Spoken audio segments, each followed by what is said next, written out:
Vladimir Putin thinks that Donald Trump should be president of the United States, and that's why Russia is helping you get elected, so you'll lose to him. I am not looking forward to a scenario where it comes down to Donald Trump with his nostalgia for the social order of the 1950s and Bernie Sanders with the nostalgia for the revolutionary politics of the 1960s. 150 million people have been killed since 2007 when Bernie voted to exempt the gun manufacturers from liability. At least I didn't have a boss who said to me, kill it. The way that Mayor Bloomberg never said that. Democratic candidates for president slugging it out again Tuesday night. The debate just ahead of this week's voting in South Carolina and next week's Super Tuesday primaries. More than 1,300 delegates at stake. I'm Sam Roberts of the New York Times. Welcome to the New York Times Close Up. We'll talk politics in a moment. Also on tap, Germany's Deutsche Bank has paid billions in fines for everything from laundering Russian money to rigging interest rates. And guess which was the only big bank to lend money to Donald Trump? Deutsche Bank. Times finance editor David Enrich is here to talk about his book, investigating the bank's dealings with Trump. But we start first with the race for the Democratic nomination. Here's a snapshot of where we stand now. The latest NBC poll in South Carolina has Biden with a slight lead over Sanders, 27 to 23%. A new national poll by The Economist and YouGov has Sanders opening up a 10-point lead over Biden, Warren and Bloomberg third and fourth. Some huge questions may be answered in the next few days. If Biden loses in South Carolina, is his campaign basically over? Will Mike Bloomberg's $500 million in spending pay off on Super Tuesday? And if Bernie Sanders has a big haul of delegates on Tuesday, will he have the nomination all but locked up?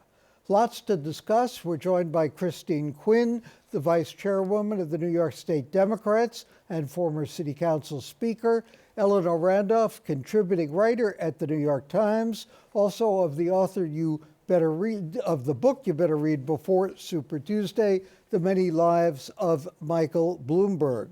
And joining us on the phone from Virginia, Trip Gabriel, New York Times national correspondent.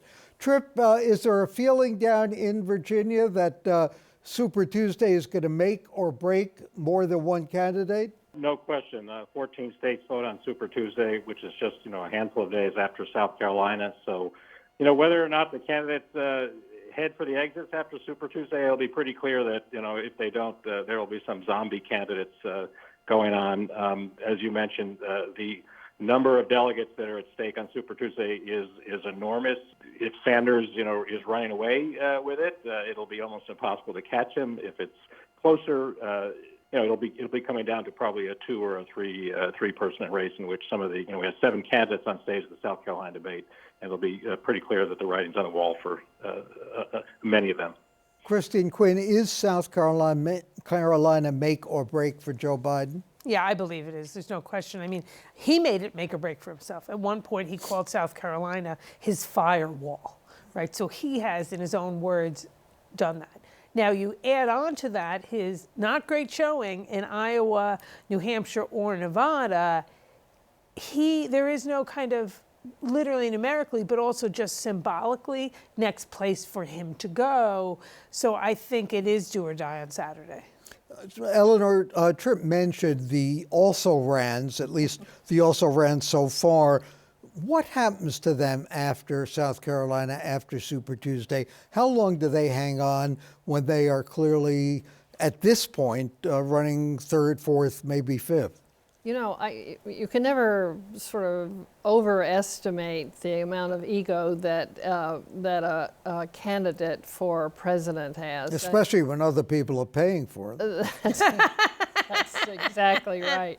I really actually think that after Super Tuesday, we will see either, Bernie Sanders will be the candidate, or you will start to see Biden, Sanders, maybe Ellen Warren, and perhaps even Bloomberg for another round or two.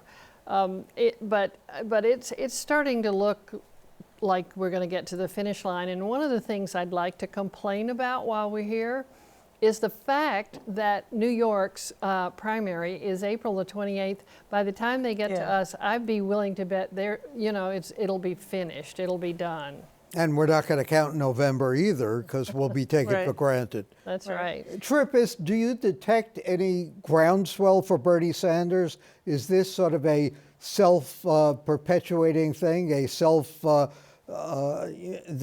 the momentum is such that he is likely to win on that basis alone? Well, I am speaking to you from outside a stadium in Richmond where Sanders is just about to speak. I had to step out because I couldn't have been heard otherwise, but he has a huge crowd here in Richmond. It's a pretty progressive city, take away that, but thousands of people on hand. A very young crowd, not entirely young, but what we've seen in many states before. Yeah, I will throw in the caveat though. I think if Biden comes out as a strong winner in South Carolina, there will be a bit of a reset going into Super Tuesday. He had a pretty good debate. You mentioned a poll that had him up 4 points in South Carolina. There was another poll this morning, more recently, that was in the field at the time of the debate, and he's ahead. That's a Monmouth University poll. He's ahead by 20 points in South Carolina.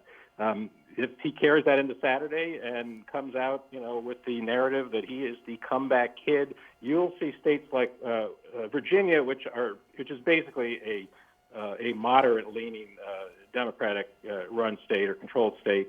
There'll be some reassessments about Biden's viability, and it could be a much tighter two-person race. Eleanor, Mike Bloomberg went into this race because he thought Biden was fading or not having any traction. If he comes out of this as the comeback kid, what does that say for Mike Bloomberg? Well, I think Bloomberg got in because he saw Trump winning in all the sort of blue wall states against everybody.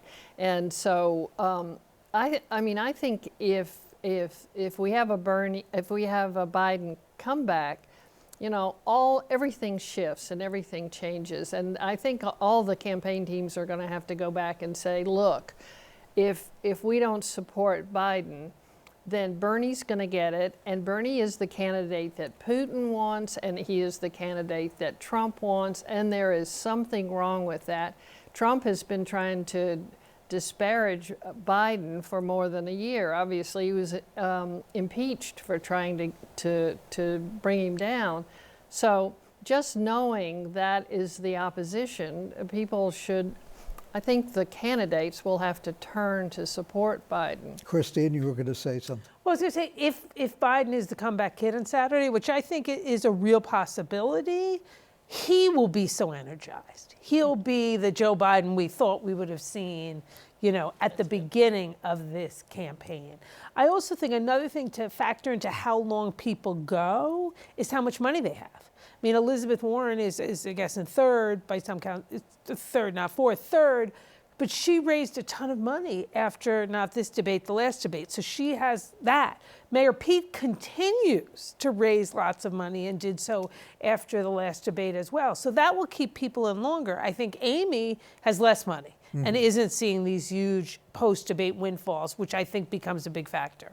Eleanor, we talk about Putin wanting Bernie Sanders, assuming that's true, and, the evidence is mixed, to say the least. What about the Republicans who can also vote as in some of these crossover primaries? Well, we've seen some ads sort of on the Twitter sphere of Trump supporters trying to get Republicans in South Carolina to go to the polls, and they can vote. They can vote in the Democratic primary.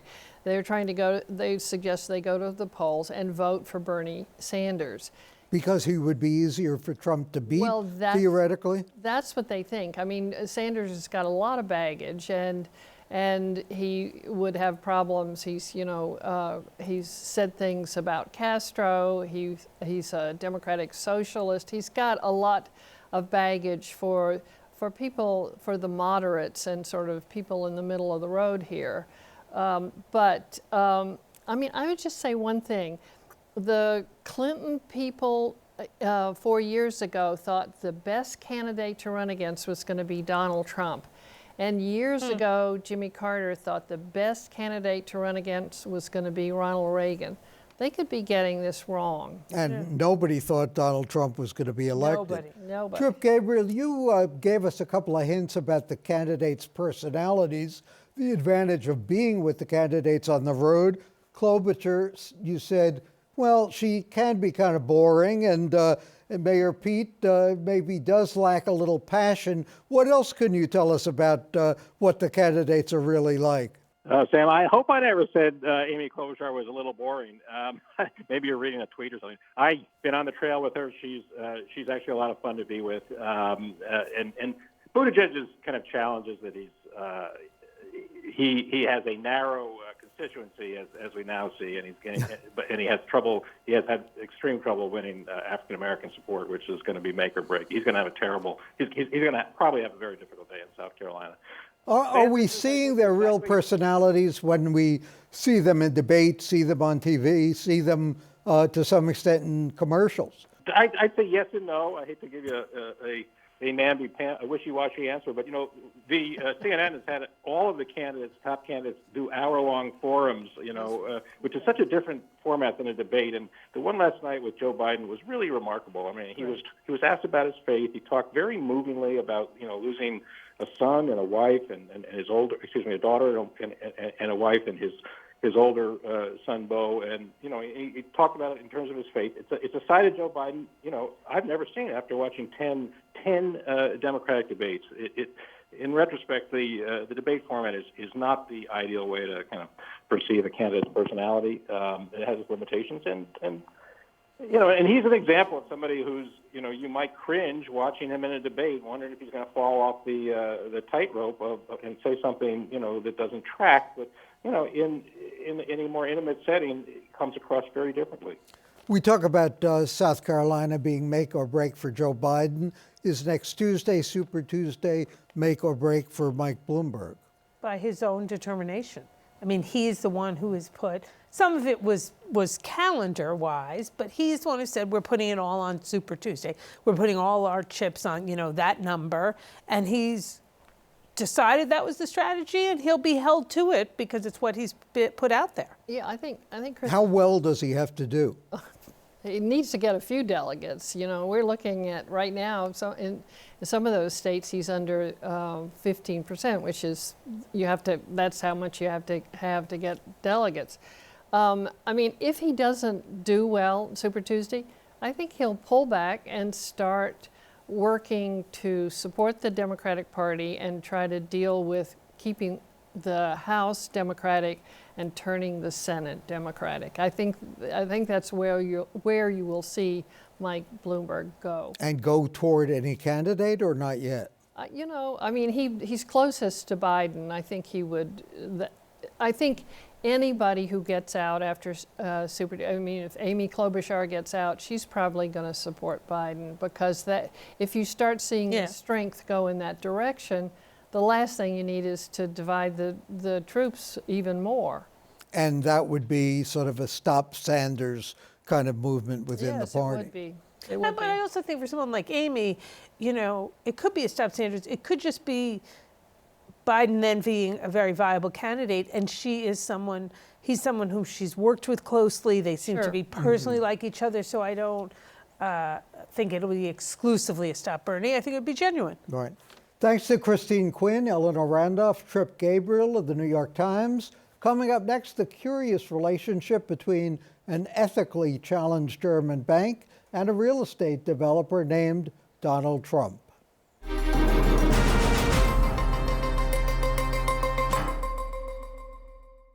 Some might say Germany's giant Deutsche Bank was almost a criminal enterprise. It paid over $600 million in U.S. and U.K. fines, over $10 billion Russian money laundering scheme. It reached a $7.2 billion settlement with the Justice Department over toxic mortgage assets. It paid a $2.5 billion fine for rigging interest rates. And there have been a lot more fines for various other infractions. The major banks would not lend money to Donald Trump because of all his bankruptcies and defaults. But Deutsche was ready and willing to be his banker.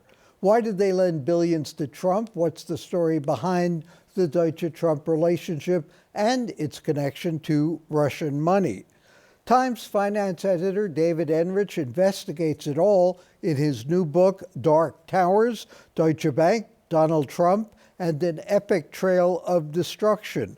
Reviewed in the Sunday Times Book Review, Roger Lowenstein said, name a banking scandal, and Deutsche Bank was in the thick of it. Enrich has given us a thorough, clearly written, and generally level-headed account of a bank that lost its way. And The Guardian says David Enrich delivers a masterclass in financial sleuthing. David, let me ask you, would Donald Trump be president without Deutsche Bank? I think it's less likely that he would be. I can't say he wouldn't, but Deutsche Bank over the years enabled Trump to keep up the appearance that he was a really successful businessman. And especially in the years immediately preceding his run for president, the bank lent him hundreds of millions of dollars that allowed him to buy a huge golf resort in Miami, to finance some of his Chicago investments, and most important, to build and transform the old post office building in Washington, right down the street from the White House, into a luxury hotel that he used over and over again as a prop on the campaign trail. Why? Why were they so willing? Why, when one division of the bank was saying, we can't lend you any more money, or we're calling it a loan, was another division going ahead and loaning him more money? In a word, greed. And Deutsche Bank every employee at Deutsche Bank had been given a very clear mission that came right down from the top of the bank, which was that their goal needed to be to make as much money as possible, as quickly as possible, long-term consequences be damned. And so that was interpreted inside each division of the bank as we need to maximize our short-term profits. And one way to do that was to loan lots of money, to people that were essentially off limits to the rest of the banking industry. And Donald Trump fit that bill to a T. And what about the Russian connection? Is there any conclusive evidence that some of the Trump funding originated in Russia? Well, there's conclusive evidence that Deutsche Bank helped Donald Trump get money from Russian individuals that he used in some of his development projects. During the reporting for this book, I came across an example of back in the mid-2000s when Trump was planning to build or help build some resorts in Baja California and in Hawaii. He went to London and elsewhere at events that Deutsche Bank had set up for him, where he was introduced to some of the bank's wealthiest clients, and those included very wealthy, politically connected Russians who agreed through anonymous shell companies to buy big blocks of condos in these buildings, which provided crucial financing to allow these developments to get off the ground. And what about the role of Jared Kushner, his son-in-law, in moving some of that Russian money? That's one of the things you point to in the book as well. Yeah, so as recently as the summer of 2016, so this is in the heat of the presidential campaign, anti-money laundering compliance officers in Deutsche Bank's offices in Florida started seeing some potentially suspicious transactions involving the Kushner company's accounts. And one of those transactions in particular really raised red flags for these compliance officers. It involved the Kushner companies essentially wiring money offshore to some very prominent Russian individuals. And the compliance officers, this smelled bad to them. And the protocol in that case is very clear what they're supposed to do, which is they type up what's called a suspicious activity report, and that is supposed to get submitted to the federal government. In this case, the report was typed up, and it went up the food chain at Deutsche Bank, and managers killed it. They decided that it should not be filed with the government. And in fact, the employee who had proposed writing the suspicious activity report, she was removed from the division of the bank where she would have had visibility into what was happening. And then in 2018, she was fired. What's the point of having a compliance officer if people don't comply? I completely agree, and I think that's something that a lot of compliance officers at Deutsche Bank have been wondering. And in fact, I went down to Jacksonville, Florida, where these operations for Deutsche Bank are based, and I spoke to probably about 20 current or recently departed compliance officers at the bank, and literally every single one of them told me some variation on the same thing, which is that they felt like they were being set up to fail. They were being forced to kind of churn through transactions. No one really wanted them to say no. What they wanted was everything to get cleared, because these were often very lucrative transactions for Deutsche Bank. And as long as they were being pressured to make money as quickly as possible, compliance officers saying no was not good for business. This was once an emblem of European institutional banking and lending. I understand the motivation of greed, but wasn't there anybody prepared to blow the whistle and say, we just can't do this, we're going too far? Well, and it depends in what context you're asking that. If you're talking about the Trump loans in particular, there were over the years a number of people at a pretty high level within the bank who complained to their superiors that, you know, Trump is a very, very risky client to be doing business with. This is someone who is a well-documented history of having kind of been in the sphere of organized crime figures in the past. This is someone who is working in an industry that is traditionally rife with money laundering. And he has a, you know, very clear track record of stiffing his business partners and his creditors. So why did they keep loaning him money? Because they thought it would be profitable in the short term. And, you know, the funny thing is, it often was. And there are two very prominent cases of of Donald Trump defaulting on debts that he had taken out from Deutsche Bank. But by and large, and over the years, Deutsche Bank lent him upwards of $2 billion in total. And by and large, he paid most of that money back. And Deutsche Bank not only collected interest on those loans, but it also reaped huge fees from Trump for the pleasure of them lending him money. And keep in mind, Donald Trump was someone who was completely off limits to the mainstream banking world because of his history of defaults. And so Deutsche Bank at times could charge him pretty big fees because they were the only ones willing to touch him. Did they go to him, or did he go to them, or how did the connection? It was generally him going to them. I mean, So he knew that there would be a connection, that they would be receptive. Well, he figured it was worth asking, and he was generally greeted with pretty open arms. There were a couple of occasions over the years where one part of the bank said, yes, we want to do business with you, and it would go up through the kind of chain of command, and a different part of the bank would say, hey, wait a second, we've been down this path before, and it ended disastrously for us. Why on earth would we go down this path again? And these big fights would erupt within the bank, and they were almost always settled in favor of doing more business with Trump rather than cutting him off. Let me ask you a question that sort of comes off the book a little bit. Donald Trump and the coronavirus. We have no idea how this is going to affect the stock market, how it's going to affect the economy. Two big things that are propping up a Trump presidency. Do you have any sense as to how powerful these could be in terms of their political and economic implications? Well, Trump has certainly staked a lot of his argument about why he should be reelected on and one of the key metrics he keeps pointing to is the record highs of the stock market. And that's a good argument so far as it goes, except that the market this week is down. I haven't even looked, probably 2,000 points it looks like about. Just this week. Just this week, and it had been at record highs. Look, the stock market is a very bad, imprecise indicator of the health of the economy, and the gains in the stock market and therefore the losses in the stock market accrue to a tiny sliver of the population. But it's certainly, Trump has been making a big deal about the record highs in the stock market validating his policies and his leadership. And it's hard to escape kind of the corollary of that when the stock market crashes. Is he responsible for the ups and downs? No president is. I mean, the stock market is a beast that moves to its, and the economy, frankly, moves to its own.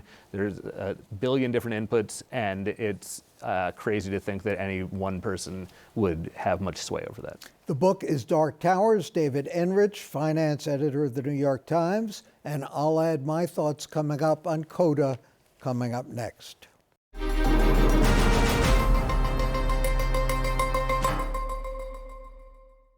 When Fred Trump hired Howard Rubenstein decades ago, he gave the fledgling public relations maven just one assignment: keep his name out of the newspapers. Then along came the Sun. Rubenstein handled Donald's first press conference to promote a new convention center in Manhattan. Donald Trump was smitten by the publicity. He demanded a bigger stage. The rest, as they say, is history. Given that he might face Bernie Sanders in November, it's noteworthy that who they are was defined by where they were born. Bernie would be the first president from Brooklyn. He's stubborn, self-confident, a finger-wagging avenger. He lost his first election for student body president at Midwood High School. As a teenager in 1957, he might have favored a government takeover of the Dodgers to keep the team from leaving.